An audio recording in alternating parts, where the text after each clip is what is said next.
ఎవరైనా అతి పరిశుద్ధుడు, ఆయనలో ఏ లోపము లేదు, ఏ మత్సైనను లేదు, ఏ డంబమైనను ఏ ముడతైనను ఆయనలో లేదు, ఆయనలో ఏ పక్షపాతము లేదు, ఆయనలో ఏ నిస్వార్థము లేదు, ఆయనలో ఏ కుళ్ళు కుతంత్రాలు లేవు. ఆయన పరిశుద్ధుడు, పరిశుద్ధుడు ఆయన.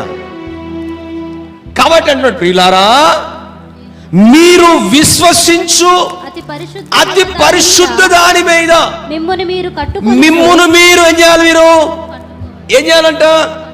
కట్టుకోవాలి. ఇప్పుడు అతి పరిశుద్ధ దాని మీద అనగా క్రీస్తు మీద, క్రీస్తు అనబడుతున్న సంఘం మీద ఎవరైతే యేసునందు క్రీస్తును విశ్వసిస్తున్నారో తమ జీవితాలను